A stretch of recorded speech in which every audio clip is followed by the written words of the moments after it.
Bismillahirrahmanirrahim. Alhamdulillah hamdan katsiran thayyiban mubarakan fih kama yuhibbu rabbuna wa yarda. Asyhadu an la ilaha illallah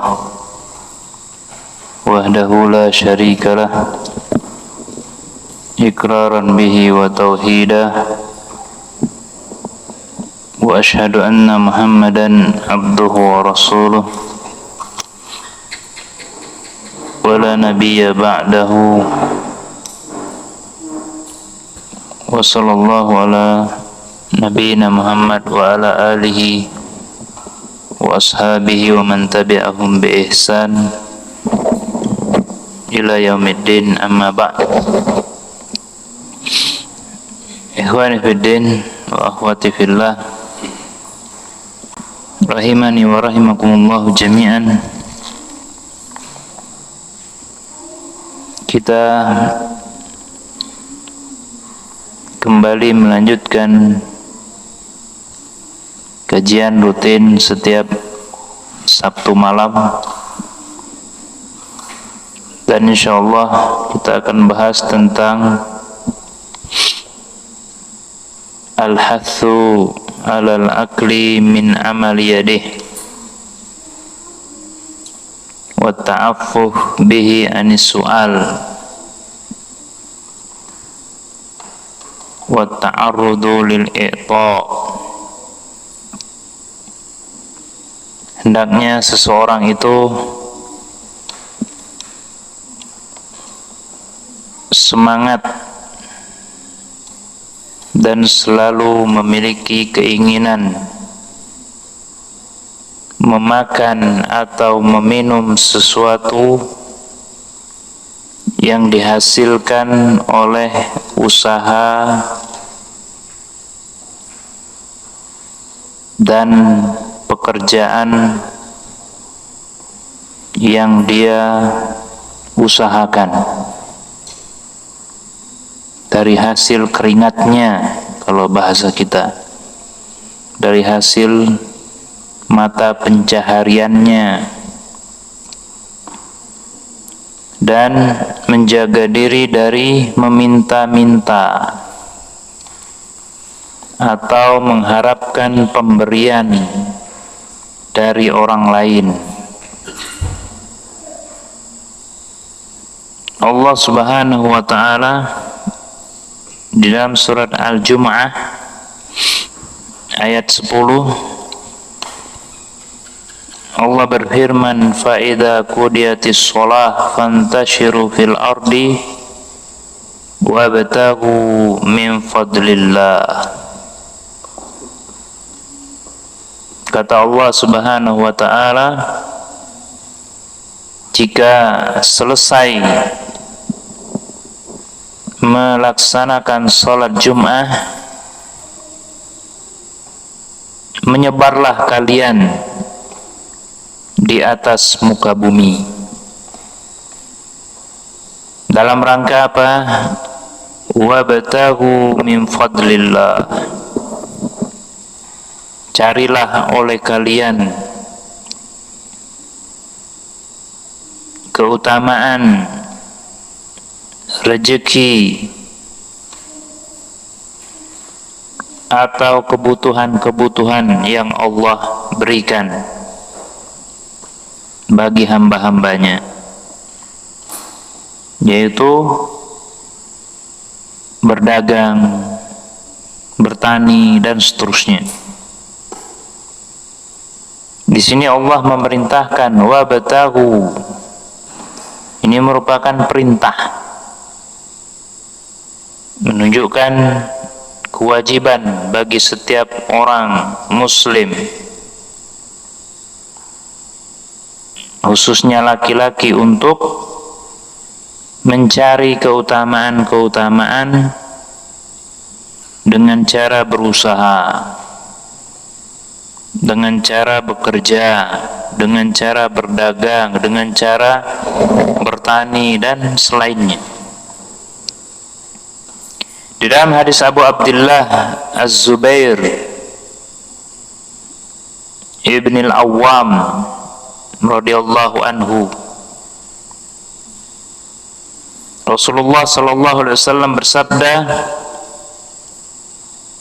la ay ya'khudha ahadukum ahbulahu thumma ya'tiyal jabal faya'tiya bi juzmatin min hatabin ala dhahrihi fayabi'aha.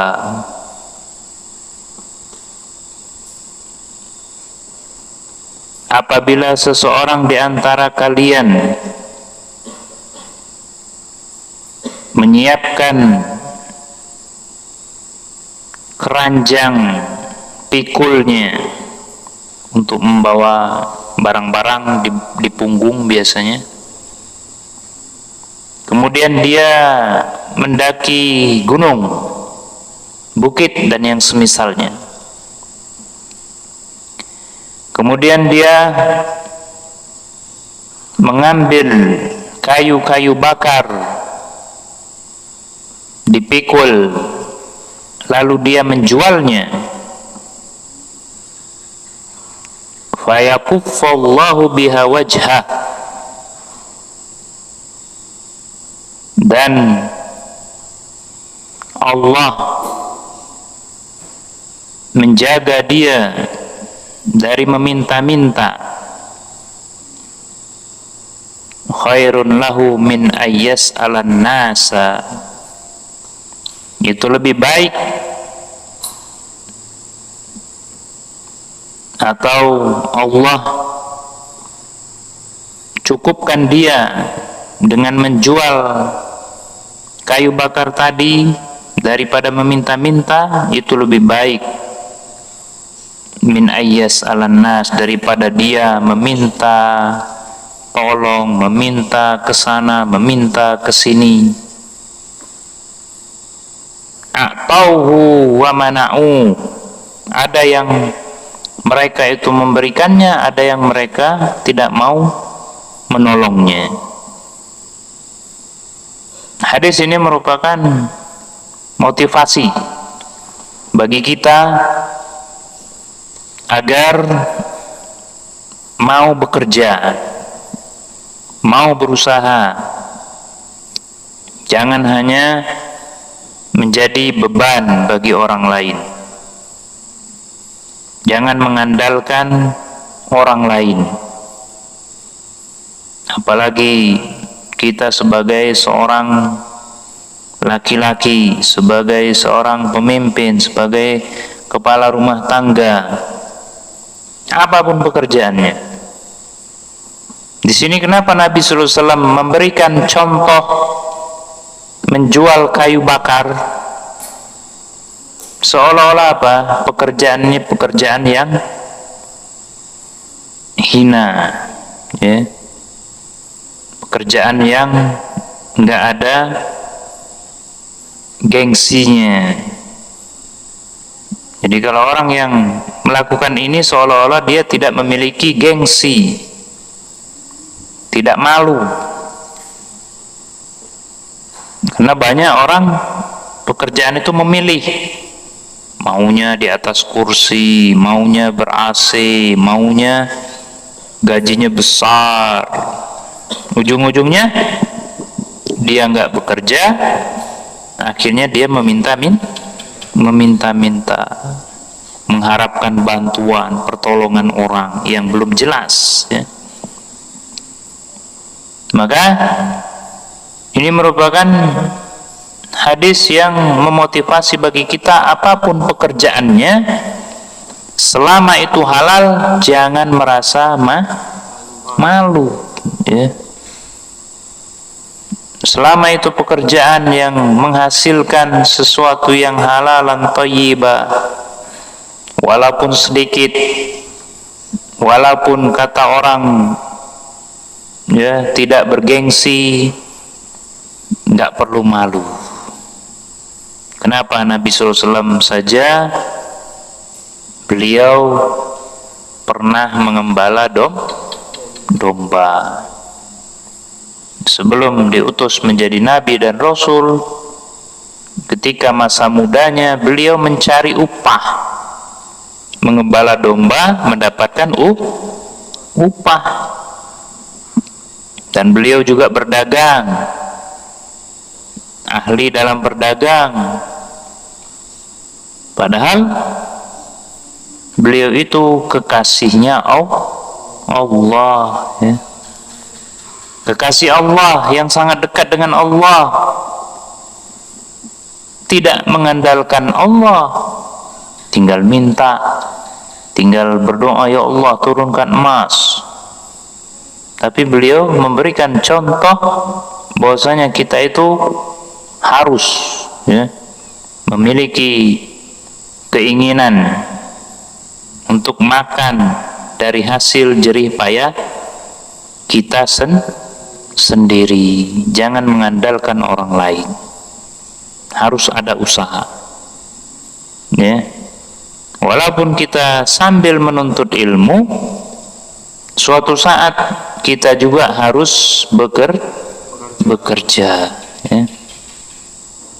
Banyak pekerjaan seorang penuntut ilmu yang bisa dia itu sambilan, misalnya taklim bawa minyak wangi, jualan minyak wangi, taklim bawa madu, jual madu, ya. Taklim bawa kitab, jualan kitab.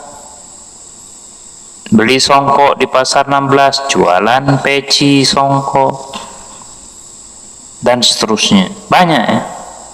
Usaha itu banyak. Yang penting niat dan keinginan, ya.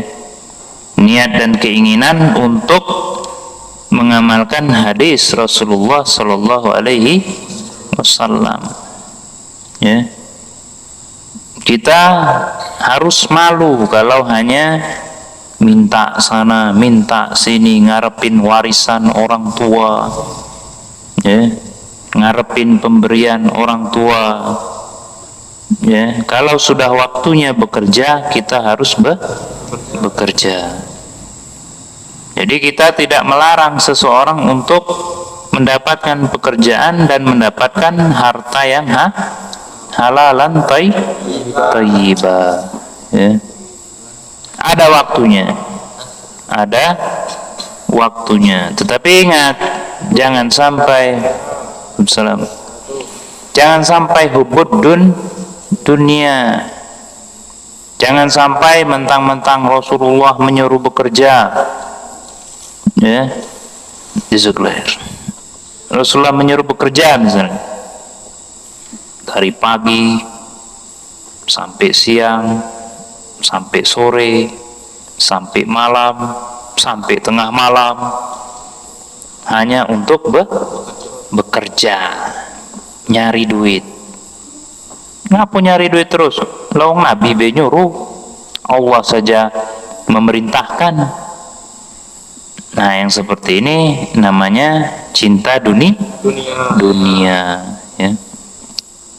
Nabi SAW, Al-Quran memerintahkan kita untuk bekerja, makan dari hasil jerih payah sendiri. Itu menunjukkan bahwasanya Islam itu sempurna, ya. Kenapa sempurnanya Islam? Ibadah tetap, dunia juga tetap dicari, ya. Allah perintahkan untuk mencari dunia, ya. Makanya kata Allah Subhanahu wa taala, wala tansau nasibaka minad dunya. Jangan engkau melupakan, ya, bagian-bagian usaha-usaha untuk mencari rezeki di kehidupan dunia. Ini menunjukkan apa? Allah itu ingin menunjukkan Islam itu sempurna, ibadah tetap, dunia juga jangan dilupakan, ya. Kenapa? Karena sebagian orang dia seolah-olah menunjukkan ibadahnya sangat hebat, nggak mau bekerja, nggak mau berusaha, nggak mau mencari rezeki. Dia bilang apa? Biar Allah yang menurunkan rezeki dari langit. Nah, ini nggak benar, ya, tidak benar. Tetap ibadah dan sambil berusaha bekerja. Tetap bekerja, tapi jangan melupakan akhirat. Jangan melupakan ibadah kepada Allah. Sehingga kalau kita ibadah jalan dunia, tidak lupa bekerja tetap, dunia kita dapat, di akhirat juga kita mendapatkan banyak pahala, mendapatkan banyak, ya, kebaikan-kebaikan yang kita kerjakan selama di dunia. Di dalam hadis yang lain, ya, hadis Abu Hurairah radhiyallahu anhu dari Nabi sallallahu alaihi wasallam, beliau bersabda, kana Daud alaihissalam la ya'kulu illa min amali yadihi. Kata Nabi SAW, Nabi Daud alaihissalam tidak memakan kecuali hasil pekerjaannya sendiri. Kurang apa Nabi Daud? Ya, kurang apa Nabi Sulaiman, anaknya alaihimassalam? Ya, la yaqulu illa min amali yadihi. Beliau Nabi Daud alaihissalam tidak makan kecuali hasil pekerjaannya sendiri. Dan dikenal Nabi Daud dulu pandai besi, ya. Beliau punya usaha, Nabi Daud alaihissalam, membuat pedang, terus pisau, parang, ya. Ini pekerjaan yang dicontohkan oleh Nabi ini. Sebetulnya kalau orang yang dia mau mengikuti, insya Allah berhasil, ya. Parang, golok, pisau, siapa yang nggak butuh coba? Ya, pisau untuk di dapur, parang untuk di kebun, ya, siapa yang nggak butuh? Golok untuk motong nebas.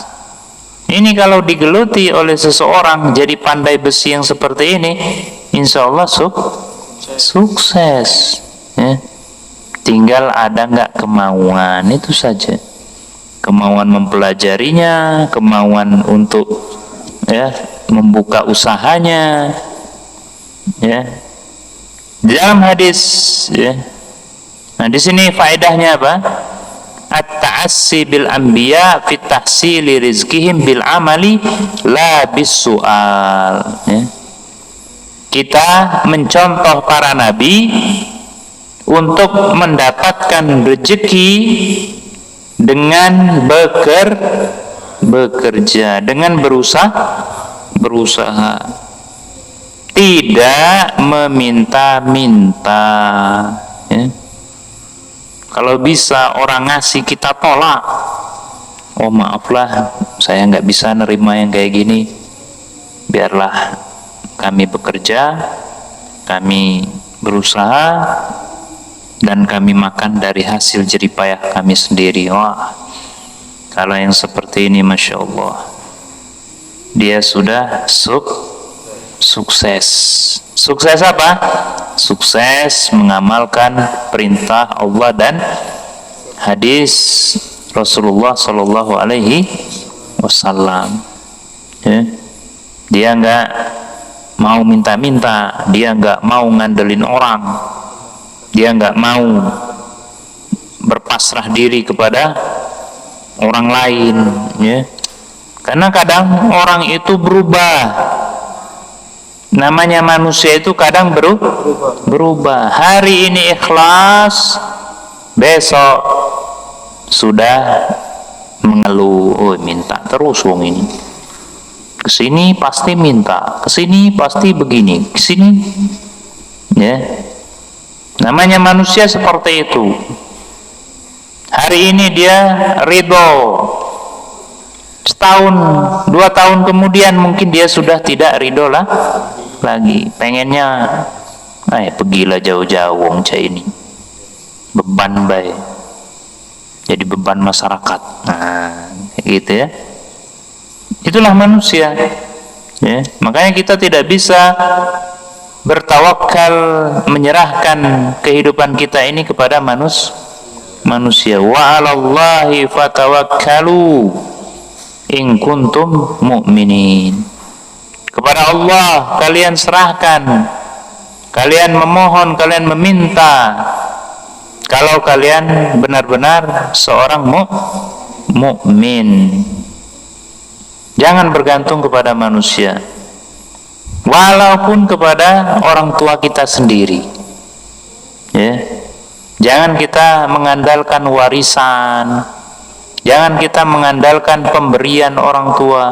Cobalah kita berusaha dengan hasil jeripaya kita sendiri.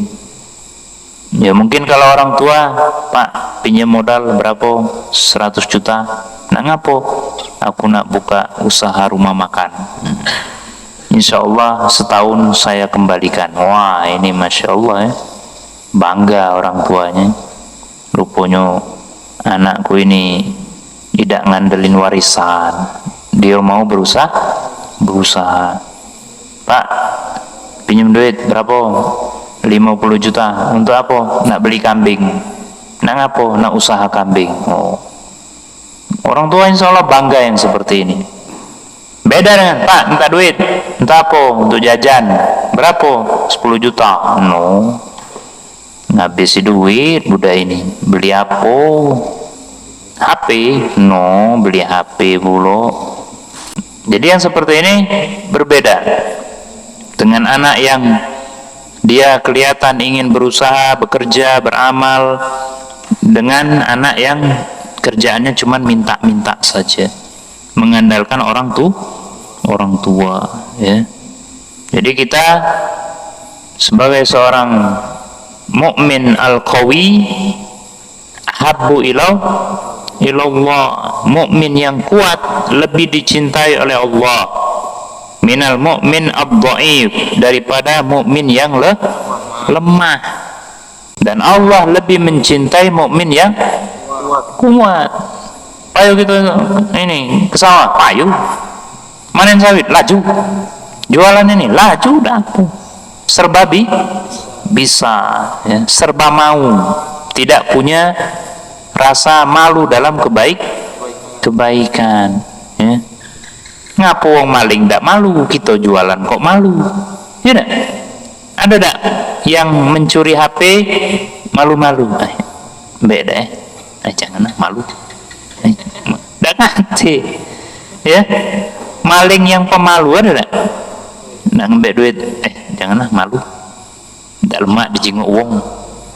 Maling motor, banyak nian wong agak malu ketahuan, ndak ngerti ya. Lah kita ketika beramal, bekerja, untuk apa malu ya? Sebetulnya ya, kalau kita melihat pengalaman-pengalaman yang kita alami, orang itu bangga. Masya Allah, masih kecil lah pacak jualan. Cerita orang-orang pasti bangga, kita aja yang nggak tahu ya. Kalau pengalaman-pengalaman kita, atau kita suka ngomongin orang, ya masih kecil lah baca nyari duit, kamu minta terus ya. Dia dijadikan contoh, suri tauladan yang baik. Dia tak galak minta-minta sama mbaknya, dia nak begawi dewe, nak nyari duit dewe ya, seperti itu, dijadikan kebaikan. Cuman mungkin kita tidak tahu. Apabila kita berusaha kebaikan, itu pasti dijadikan contoh bagi orang lain. Kau nih duduk tidur main HP, gimana kawan kau tuh jualan nyari duit berusaha, ya, bukan cak kau makan tidur, pasti kena marah orang tuanya. Ya, kita itu dijadikan contoh yang baik. Dan anak dulu waktu sekolah ya di Bandung itu, kita bertiga, yang satu kawan ini galak mabuk, ya. Nah, kawan yang satu ini anak orang kaya.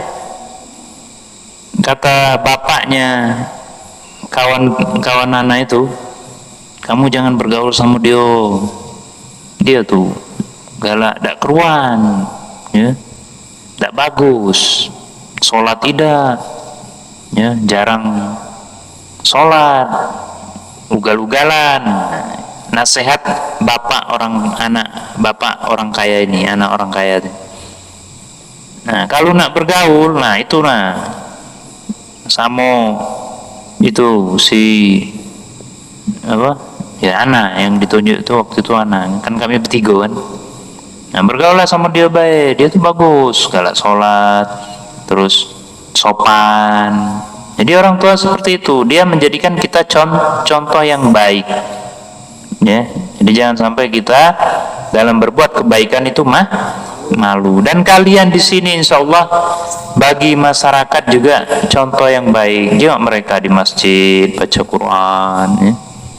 Coba kamu contohi mereka itu yang ada di sana, insya Allah seperti itu, ya. Kemudian masih dari hadis Abu Hurairah, bahwasanya Rasulullah SAW bersabda, kana Zakaria najjaron.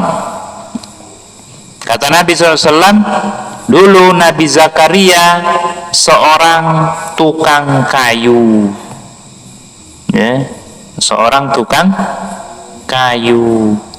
Ya, tukang kayu itu macam-macam, ya, membelah kayu, terus jualan kayu, macam-macam. Yang jelas Nabi Zakaria beliau punya bisnis usaha pedagang kayu, ya. Ini menunjukkan bahwasanya para nabi, ya, para nabi itu mereka bekerja dan berusaha untuk mencari nafkah, ya. Dan di sini juga menunjukkan bahwasanya kita itu harus mencari sebab, ya, mencari sebab.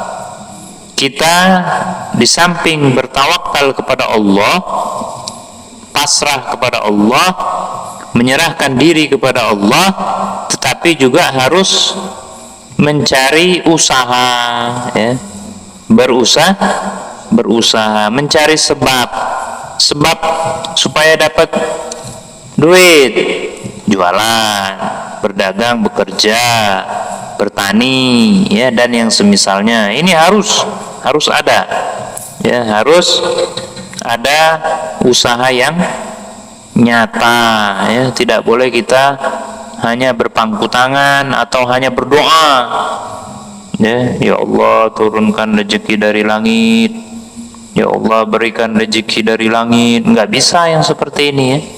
Kita harus ada usaha. Dan kalian, ya, kalau memang belum Allah berikan kemampuan untuk berusaha, berdagang dan yang semisalnya, saat ini kalian ditugaskan untuk menuntut ilmu, ya. Artinya fase tahapan kalian itu sekarang menuntut ilmu, dan itu yang diinginkan oleh kedua orang tua. Dan insya Allah ketika kalian menuntut ilmu, rezeki orang tua kita akan Allah mudahkan, ya. Mereka akan diberikan kemudahan, dan ini fakta, ya. Ini fakta, kenyataan dan realita. Kalau kita rajin menuntut ilmu, berusaha mempelajari Al-Quran dan hadis Rasulullah SAW atas keinginan orang tua kita atau keinginan ya, keluarga kita, insya Allah mereka akan diberikan kemudahan rezeki. Kemarin kita sudah sampaikan ya tentang dua orang kakak beradik. Adiknya sibuk belajar, kakaknya sibuk bekerja. Mengadu kepada Rasulullah, ya Rasulullah, adik saya ini cuman kerjanya menuntut ilmu saja, menghafal Quran, menghafal hadis, sedangkan saya capek bekerja mencari rezeki. Maka kata Nabi SAW, la'allaka turzaku bihi, ya. Mungkin, kata Nabi SAW, bisa jadi kamu itu mendapatkan rezeki dengan sebab adikmu yang menuntut ilmu. Dan ini fakta, ya, fakta dan realita. Dan ini terbukti, ya, kalau anak sudah melihat yang seperti ini. Ada anaknya yang ketika dia belajar agama, rezeki orang tuanya lancar, usahanya lancar, postingannya alhamdulillah sudah selesai pekerjaan, alhamdulillah sudah terpasang. Ketika anaknya nggak lagi belajar agama, anaknya di rumah saja, ya, nggak sekolah, nggak belajar, main saja, rezekinya mulai amburadul, ya. Fakta kelihatan. Jadi ini merupakan sesuatu yang harus kita yakini. Ketika kita rajin menuntut ilmu, insya Allah keluarga kita akan terpengaruh hubungannya dengan rezeki yang Allah berikan kepada mereka, ya. Dan Nabi SAW mengatakan, ma'akala ahadun ta'aman qattu khairan min ayyakula min amali yadihi. Tidaklah seseorang memakan suatu makanan yang dia makan lebih baik dari apa yang dia kerjakan dari hasil jerih payah tangannya, ya. Wa inna nabiyya Allah Daud kana ya'kulu min amali yadihi, karena Nabi Allah Daud dia memakan dari hasil pekerjaan jerih payah tangannya. Ini semua hadis-hadis ini menunjukkan bahwasanya pentingnya kita untuk bekerja dan berusaha. Dan ingat, ini para nabi. Kalau para nabi, otomatis ibadah mereka jalan terus, ya. Nabi Daud nabi, Nabi Zakaria nabi, ya. Insya Allah ibadah mereka itu jalan terus, ya, karena mereka nabi. Tapi ingat, mereka juga bekerja mencari nafkah, ya. Ini penting, ikhwani wa akhwati fillah. Kalian juga nanti kalau yang akhwat, ya, mencari suami yang rajin bekerja. Jangan mau kalau mendapatkan suami yang pemalas. Misalnya, ya, siapa calonnya, misal, anak pejabat, gawenya apa? Makan tidur, tidak salah, ya, percuma baik. Iya. Anak siapa? Anak milioner. Gawenya apa? Katik di kamar tuh lah, makan tidur, keluyuran, makan tidur, keluyuran. Tapi bapaknya milioner, tidak usah lah, ya. Yang kaya itu bapaknya, bukan anaknya, ya nak? Iya.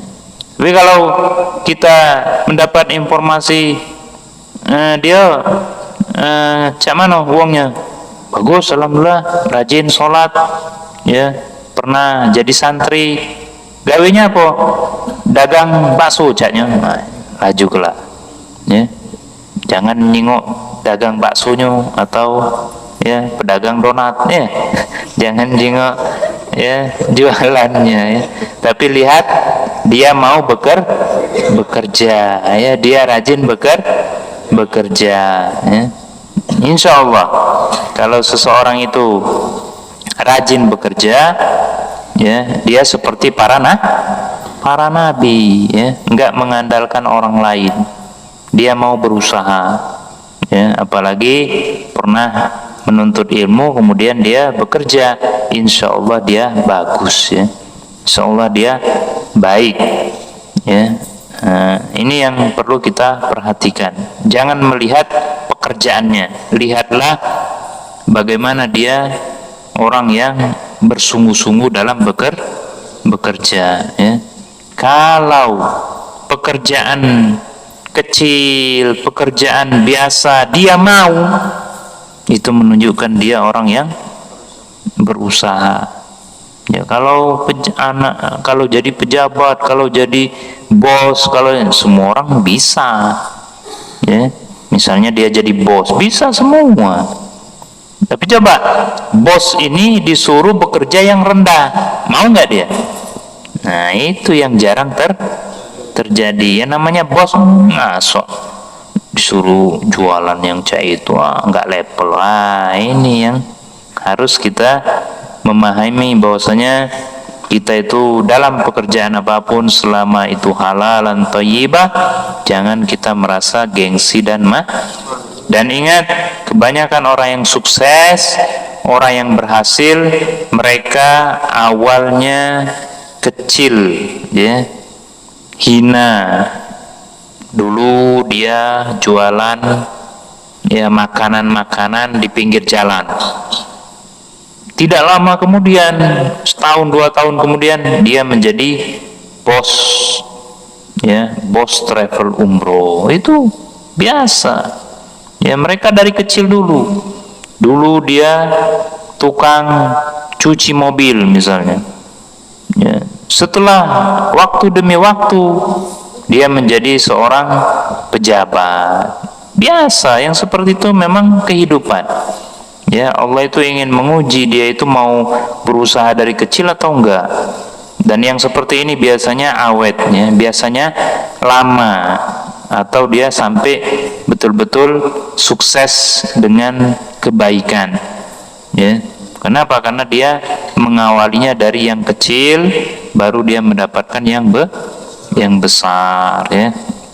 Jadi ini ikhwani fiddin rahimani wa rahimakumullah jami'an, bahwasanya pembahasan kita pada malam hari ini, ya, motivasi bagi kita semuanya, bahwasanya kita jangan lupa untuk berusaha, bekerja, beramal, ya, tapi ingat secukupnya saja, jangan sampai hubud dunia. Maksud hubud dunia tadi, ya, maksud hubud dunia tadi, sholat lupa atau ketinggalan terus, kemudian majelis sudah mulai jarang-jarang, ya, biasanya setiap pekan datang terus, ini setahun sekali baru datang. Wah, ini bahaya nih, ya, berarti sudah mulai hubud dunia yang seperti ini, ya. Tadinya dia rajin ngaji dan lain sebagainya, gara-gara mencari dunia mulai kendor. Nah, ini namanya hubud dunia. Kita harus tetap, ya, ibadah tetap, ya, aktivitas mendekatkan diri kepada Allah tetap kita jaga. Kenapa? Karena para nabi itu orang-orang yang soleh, ya. Mereka tidak pernah meninggalkan, apalagi Nabi Daud. Nabi Daud tahu kan? Nabi Daud itu puasa Daud, ya. Makanya Nabi Daud dinamakan puasa Daud karena beliau mengamalkan puasa tersebut selang-seling, ya, selang-seling puasa terus. Sehari puasa, sehari buka. Besok puasa, besok lagi buka. Terus. Itulah Nabi Daud. Walaupun dia ibadahnya kuat, tapi beliau tetap bekerja dan berusaha, ya. Jadi kita semoga Allah jadikan orang-orang yang selalu, ya, selalu mengingat negeri akhirat dengan cara selalu beribadah, selalu mendekatkan diri kepada Allah, tetapi juga kita diberikan oleh Allah taufik dan hidayah, kekuatan untuk, ya, beramal dan bekerja mencari rezeki yang halal demi kehidupan di dunia semata, bukan untuk selamanya, ya. Ingat, dunia itu bukan untuk selamanya, untuk kehidupan saja. Setelah kematian harus kita siapkan amal soleh, termasuk kalau sudah sukses jangan lupa berinfak, ya. Ya, berinfak, jangan pelit, ya. Mentang-mentang sudah berhasil pelit, susah aku nyari duit nih, dulu banting tulang, patah memata, bengkok membengkok, apanya tulangnya. Jangan seperti itu. Tetap ketika sudah Allah berikan rezeki yang lancar, sukses, harus jangan lupa berinfak, membayar zakat, dan membantu fakir miskin, ya. Nas'alullah as-salamata wal afiyah. Semoga bermanfaat. Wassallallahu ala nabiyina Muhammad wa ala alihi wa sahbihi ajmain. Walhamdulillahirabbil alamin. Wassalamualaikum warahmatullahi wabarakatuh.